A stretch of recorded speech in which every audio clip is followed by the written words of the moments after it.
सभी को मेरा नमस्कार। आज की इस वीडियो में हम डिस्कस करने वाले हैं एसएससी सीजीएल की जितनी भी पोस्ट है उन सभी पोस्ट के फिजिकल और मेडिकल के बारे में। यानी कि आपको जो भी पोस्ट चाहिए, जो भी आपका एम है, उसके लिए क्या फिजिकल स्टैंडर्ड्स रहेंगे, क्या मेडिकल स्टैंडर्ड्स रहेंगे, क्या रिक्वायरमेंट्स रहेंगी। ये वीडियो मैं इसलिए बना रहा हूं क्योंकि ये आपके लिए मोस्ट इंपॉर्टेंट है। आपको जब भी अपनी पोस्ट रेफरेंस भरनी होती है, आप लोग इतनी मेहनत करके जब भी अपनी पोस्ट रेफरेंस भरते हो तो आप लोग बिल्कुल सोच समझकर ये सारी चीजें देख कर ही भरना, क्योंकि ऐसा ना हो कि आप लोगों ने सारी मेहनत तो कर ली, आपने इतनी मेहनत कर ली, सब कुछ हो गया, लेकिन एंड में आप फिजिकल या मेडिकल क्वालिफाई नहीं कर पाए, उसमें फेल हो गए। क्योंकि अगर ऐसा हुआ तो आपकी वो नौकरी चली जाएगी और आपको कोई भी नौकरी नहीं होगी। अगर आप लोग इस गलत फहमी में हो कि अगर आपने सब कुछ क्लियर करा फिर आप फिजिकल या मेडिकल में फेल हो जाते हो तो आपको कोई और नौकरी मिल जाएगी, तो भाई ये गलत फहमी आप लोग अपने मन से, अपने दिमाग से बिल्कुल निकाल दो।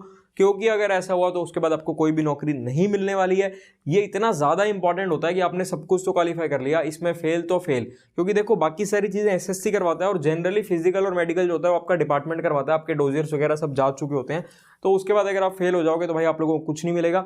इसलिए ये वीडियो पूरी अच्छे से ध्यान से एंड तक देख लेना। मैं कोशिश करूंगा कि कुछ भी ना छूटे मुझसे, मैं हर चीज डिस्कस करने की कोशिश करूंगा ताकि आप लोगों को सब कुछ पता चल पाए। और इसके बारे में मेरे पास इतने सारे मैसेजेस और कमेंट्स आते हैं, इसलिए मैं डिटेल में सब कुछ बताने वाला हूं, कुछ भी मिस नहीं करूंगा। एसएससी में जनरली तो ऐसी 8 या 10 ही ऐसी नौकरियां हैं, ऐसी पोस्ट हैं जिनमें कोई ऐसे पर्टिकुलर फिजिकल या मेडिकल स्टैंडर्ड्स की रिक्वायरमेंट है।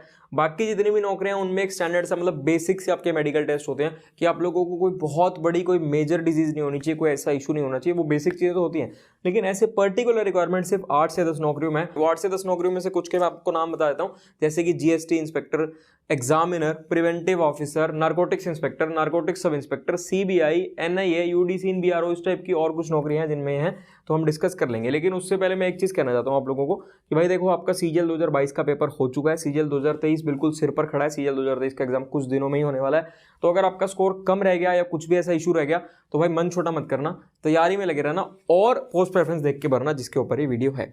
और आपने देखा होगा कि इंग्लिश एक अच्छा रोल प्ले कर रहा है। मैं पहले भी अपनी वीडियो में बताता था कि इंग्लिश को थोड़ा सा अच्छा लेवल किया जा सकता है और वही इस बार देखने को मिला। तो भाई इंग्लिश की प्रिपरेशन के लिए जिन लोगों ने अभी तक बुक्स नहीं ली है, मैं उनको बताना चाहता हूं कि आप नियॉन पब्लिकेशन की बुक्स ले सकते हो। देखो, क्लोज टेस्ट, जंबल पीक्यूआरएस, ऐसी चीजें होती हैं जिनमें आप लोग इजीली फंस सकते हो, तो इसकी अंडरस्टैंडिंग बहुत ज्यादा जरूरी है। तो ये नियॉन पब्लिकेशन की क्लोज टेस्ट की बुक है, ये वोकैबुलरी की बुक है। इसमें आपको रूट वर्ड्स एक्सप्लेन किए गए हैं, करीब करीब 3000 वर्ड्स हैं और 3000 में से 2000 से ज्यादा आपको डेफिनेशन के साथ एक्सप्लेन किए गए हैं। मतलब रटवाया नहीं गया, प्रॉपर अच्छे तरीके से समझाया गया है। और ये जंबल पीक्यूआरएस की बुक है, यानी कि रीडिंग कॉम्प्रिहेंशन, वोकैबुलरी, इसके लिए ये बुक्स आप लोगों की बहुत हेल्पफुल होने वाली हैं। ये बुक्स, इनका लिंक मैं आप लोगों को डिस्क्रिप्शन में दे दूंगा। मेरे हिसाब से ये बुक्स आपके लिए काफी हेल्पफुल रहने वाली हैं आपकी प्रिपरेशन में, तो आप लोग ये बुक्स ले सकते हो जिन्होंने अब तक बुक्स नहीं ली। इससे आपका स्कोर काफी एनहांस हो सकता है, क्योंकि इनमें मोस्टली जितनी भी चीजें हैं ना वो प्रॉपर एक्सप्लेनेशन के साथ आपको समझाई गई है, रटवाया कुछ भी नहीं गया। तो अब बात कर लेते हैं उन पोस्ट के बारे में और उन सारे फिजिकल स्टैंडर्ड्स के बारे में। देखो, 5 ऐसी पोस्ट हैं जिनके फिजिकल स्टैंडर्ड सेम है। वो 5 पोस्ट कौन सी हैं? वो 5 पोस्ट हैं सीबीआईसी वाली पोस्ट और सीबीएन वाली पोस्ट। सीबीआईसी यानी कि जिसमें जीएसटी, प्रिवेंटिव ऑफिसर और एग्जामिनर आता है, और सीबीएन यानी कि नारकोटिक्स इंस्पेक्टर और नारकोटिक्स सब इंस्पेक्टर।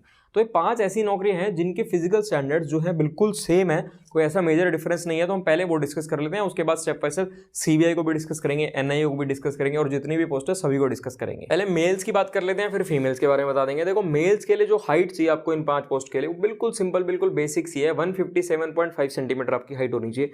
बहुत ज्यादा नहीं होती है, मतलब एक नॉर्मल हाइट है। जनरली मोस्टली लोगों की आपको इतनी हाइट मिल जाएगी, लेकिन फिर भी अगर आपकी हाइट इससे कम है तो भाई देख लेना, ये पोस्ट अपनी पोस्ट में मत भरना, क्योंकि ऐसा हो सकता है कि फिर आप सब कुछ क्लियर करो और आप एंड में रिजेक्ट हो जाओ। तो इस चीज से बचने के लिए ध्यान रखना। और जो चेस्ट है वो minimum 81 centimetre with minimum 5 centimetre expansion, यानी कि 76 सेंटीमीटर तो नॉर्मल हो और उसके बाद मिनिमम 76 सेंटीमीटर मिनिमम हो नॉर्मल, उससे ज्यादा है तो कोई दिक्कत नहीं है। और उसके बाद मिनिमम 5 सेंटीमीटर एक्सपेंड होनी चाहिए आपकी हाइट। अब कुछ लोग कहते हैं सर मेरी तो 10 सेंटीमीटर एक्सपेंड हो जाती है, मेरी 8 सेंटीमीटर एक्सपेंड हो जाती है, मेरी चेस्ट इससे ज्यादा है जो आपने बताई है, या मेरी हाइट इससे ज्यादा है जो आपने बताई है। कोई दिक्कत नहीं है भाई, ये मिनिमम रिक्वायरमेंट है, इससे ज्यादा आपकी हो सकती है। कुछ लोग वेट के बारे में पूछते हैं, तो मेल्स के लिए वेट की कोई ऐसी रिक्वायरमेंट नहीं है। आपका वेट मतलब कुछ ज्यादा भी है, थोड़ा बहुत कम भी है, तो भी कोई ऐसी दिक्कत वाली बात नहीं है उसमें। और कुछ केसेस में आपको रिलैक्सेशन भी मिलती है, इसके लिए आप लोग डिटेल नोटिफिकेशन पढ़ लेना। अब अगर आई साइड की बात करें तो भाई देखो, आई साइड जो है आपकी वो 6/6 और 6/9 इन 1 आई, ये विद और विदाउट ग्लासेस हो सकता है। यानी कि आपको चश्मा लगा हो या आपको चश्मा ना लगाओ, कोई दिक्कत वाली बात नहीं है। चश्मा लगने के बाद आपको क्लियर दिखना चाहिए। ऐसा ना हो कि चश्मा लगने के बाद भी आपको क्लियर नहीं दिख रहा। चश्मा लगाओ, उसके बाद आप लोग क्लियरली देख पाओ। 6/6 और 6/9 हो आपकी आई साइट, कोई आपको दिक्कत वाली बात नहीं है। कलर ब्लाइंडनेस, कलर ब्लाइंडनेस की दिक्कत है, जो लोग कलर ब्लाइंड हैं वो लोग ये पोस्ट भूल कर भी मत भर देना, 110% रिजेक्ट हो जाओगे, इस चीज़ का ध्यान रखना। बाकी फ्लैट फुट, नॉक नीज, इन सब की कोई ऐसी बहुत ज़्यादा दिक्कत वाली बात नहीं है। अब अगर बात कर ले वॉकिंग की, रनिंग की, यानी कि जो एंड्योरेंस टेस्ट आप लोगों का होगा उसमें देखो 1600 मीटर आप लोगों की वॉकिंग होगी 15 मिनट में, 8 किलोमीटर आप लोगों की साइकिलिंग होगी 30 मिनट में। इजीली अचीवेबल है, कोई भी ऐसी दिक्कत वाली बात नहीं है, इजीली आप लोग क्लियर कर सकते हो। ये मेल्स की बता रहा हूँ, फीमेल्स के भी बताऊंगा। फीमेल्स की बात कर लेते हैं। फीमेल्स के लिए हाइट होनी चाहिए 152 सेंटीमीटर, 152 सेंटीमीटर। फीमेल्स में वेट का भी क्राइटेरिया है, मिनिमम वेट आप लोगों का 48 kg होना चाहिए। 48 kg से कम हो तो दिक्कत है, लेकिन वेट तो एक ऐसी चीज है, आपको अगर लग रहा है आपको कम है तो आप अच्छे से खा पी के हेल्थी डाइट खा के मतलब ढंग से आप लोग वेट इजीली गेन कर सकते हो, कोई ऐसी दिक्कत वाली बात है नहीं। उसके बाद जो वॉकिंग और साइकिलिंग है, 1 किलोमीटर वॉकिंग आप लोगों को करनी होती है 20 मिनट में, और 3 किलोमीटर साइकिलिंग आप लोगों को करनी होती है 25 मिनट में। तो इजीली अचीवेबल है, कोई ऐसी दिक्कत वाली बात नहीं है। बाकी कलर ब्लाइंडनेस और आई साइट ये सब तो कॉमन ही रहेंगे दोनों के लिए, वो मैं आप लोगों को बता ही चुका हूं। और बाकी जो मेडिकल टेस्ट आप लोगों को आता है, मेडिकल टेस्ट भी होता है, मेडिकल एग्जामिनेशन होता है, वो बिल्कुल बेसिक होता है, उसमें कोई ऐसा बहुत ज्यादा कुछ हार्ड एंड फास्ट नहीं होता, यानी कि कोई बहुत मेजर आप लोगों को डिजीज नहीं होना चाहिए, कोई दिक्कत नहीं होनी चाहिए। जो चीजें मैंने बताई हैं ये चीजें हो और आप नॉर्मल मतलब एक नॉर्मल आप लोग लाइफ लीड कर रहे हो, कोई बात मतलब कोई बहुत बड़ी कोई मेजर दिक्कत आप लोगों को ना हो, तो कोई दिक्कत वाली बात नहीं है। कोई आर्मी जैसा है, कोई इतना डिफिकल्ट नहीं होता, एक नॉर्मल बेसिक टेस्ट करवाया जाता है, जो एक नॉर्मल बेसिक टेस्ट तो इंसान वैसे भी करवाता ही रहता है। अब नेक्स्ट बात कर लेते हैं सीबीआई सब इंस्पेक्टर के बारे में, जिसकी वेट आप सब लोगों को होगी और बहुत सारे लोगों का ड्रीम होता है। देखो सीबीआई सब इंस्पेक्टर में सबसे पहले अगर हाइट की बात करें तो मेल्स के लिए 165 सेंटीमीटर मिनिमम हाइट्स होनी चाहिए, फीमेल्स के लिए 150 सेंटीमीटर मिनिमम हाइट्स होनी चाहिए। आई साइट के लिए क्या क्राइटेरिया, आई साइट के लिए वही क्राइटेरिया है जो जीएसटी इंस्पेक्टर जो मैंने अभी पोस्ट के लिए बताया था वही सेम है।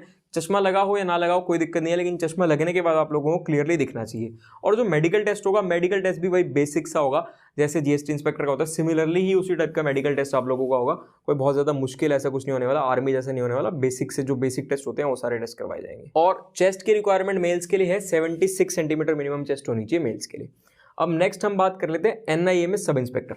देखो एनआईए में सब इंस्पेक्टर और सीबीआई में सब इंस्पेक्टर की जो भी रिक्वायरमेंट्स हैं वो सारी रिक्वायरमेंट सेम है, सिर्फ एक छोटा सा चेंज है। वो छोटा सा चेंज ये है कि मेल्स की हाइट सीबीआई में 165 सेंटीमीटर 165 सेंटीमीटर मांगी गई है, और एनआईए में मेल्स की हाइट 170 सेंटीमीटर मांगी गई है। अब कुछ लोग पूछते हैं कि सर रनिंग, साइकिलिंग, वॉकिंग, ये वो, इन सब चीज़ों का कुछ ऐसा नहीं है नोटिफिकेशन में, यानी कि इन सब चीज़ों की रिक्वायरमेंट नहीं है इसमें। बाकी हाँ, आप लोग जितने फिट हो वो तो आपकी हेल्थ के लिए अच्छा है, तो आप लोगों को एक्सरसाइज करनी चाहिए, फिजिकल वर्कआउट करना चाहिए और फिटनेस मेंटेन करके रखनी चाहिए, वो आपकी हेल्थ के लिए हमेशा ही अच्छा है। नहीं भी करोगे तो जब ट्रेनिंग होगी, ट्रेनिंग में अपने आप लोगों को फिट करवा देंगे, तो बेटर है कि आप लोग पहले ही फिट रहो। अब नेक्स्ट पोस्ट है यूडीसी इन बीआरओ। तो भाई देखो यूडीसी इन बीआरओ एक ऐसी पोस्ट है जिसके फिजिकल और मेडिकल स्टैंडर्ड थोड़े से मुश्किल हैं। मतलब आप कह सकते हो कि अगर आप आर्मी से कंपेयर करो, मतलब आर्मी जैसे तो नहीं होंगे लेकिन फिर भी बाकी पोस्ट के कंपैरिजन में तो मुश्किल ही हैं, तो थोड़ा सा आप कह सकते हो कि थोड़ा सा उस साइड में जाते हुए टेस्ट है। तो इसकी रिक्वायरमेंट्स के लिए ना मैं ये कहूंगा कि आप लोग डिटेल नोटिफिकेशन अच्छे से पढ़ लेना, क्योंकि मैं कहीं कुछ बताऊं कुछ मुझसे छूट जाए, इसलिए मैं वो चीज़ नहीं चाहता। बताने को तो मैं बता सकता हूं, लेकिन फिर भी आप लोग डिटेल नोटिफिकेशन पढ़ लेना। और जनरली मतलब ठीक है, नौकरियां सारी अच्छी हैं, लेकिन जनरली इस पोस्ट को ना लोग बाद में ही भरते हैं, क्योंकि देखो ग्रेड पे देखा जाता है कि कौन से लेवल की पोस्ट है, कौन से ग्रेड पे की पोस्ट है, इसलिए जनरली ऐसी पोस्ट है कि वो लोग बाद में ही भरते हैं। बाकी मैं नहीं कहूँगा कि नौकरी खराब है, नौकरियां सारी अच्छी हैं, कोई भी नौकरी खराब नहीं है, सारी नौकरियां एक से बढ़ के एक है। और बाकी और जितनी पोस्ट है ना उनके लिए कोई ऐसी मेजर रिक्वायरमेंट नहीं है, यानी कि बिल्कुल बेसिक चीज़ें हैं कि आपकी बेसिक फिटनेस होनी चाहिए, बेसिक आप लोग हेल्दी होने चाहिए, कोई ऐसी मेजर दिक्कत नहीं होनी चाहिए। और जो पोस्ट होती है ना, देखो पोस्ट टू पोस्ट डिपेंड करता है। कुछ पोस्ट में क्या होता है, कुछ पोस्ट में आपको कहा जाता है कि आप लोग अपने जहाँ पर रहते हो, आपका जो होम टाउन है, आप वहाँ के डिस्ट्रिक्ट हॉस्पिटल से मेडिकल करवा के ले आओ।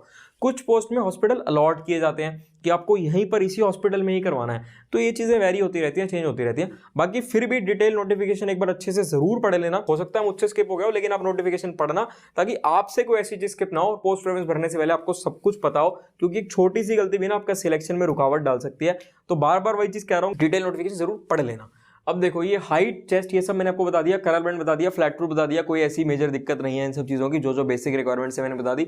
रनिंग, वॉकिंग, साइकिलिंग, ये 5 नौकरियों में चाहिए आप लोगों को, जीएसटी इंस्पेक्टर में, पीओ में, एग्जामिनर में, नार्कोटिक्स इंस्पेक्टर में, नार्कोटिक्स सब इंस्पेक्टर में। और किसी नौकरी में कोई ऐसी बहुत ज़्यादा मेजर रिक्वायरमेंट नहीं है इस चीज़ के। तो मैंने कोशिश करी है कि मैंने आपके सारे डाउट्स क्लियर कर दिए हो। फिर भी अगर मुझसे कुछ छूट गया हो, आप कुछ और जानना चाहते हो, तो कमेंट कर देना, मैं कोशिश करूंगा जल्द से जल्द उसके लिए आप लोगों के लिए वीडियो बना दूं। जिन लोगों ने अभी तक हमारा दूसरा channel Kapoor Gurukul classes subscribe नहीं किया, उसको फटाफट से जाकर सब्सक्राइब कर दो। इस वीडियो को मैक्सिमम लोगों को शेयर करो। ठीक है, फिर मिलेंगे आपसे अगली वीडियो में।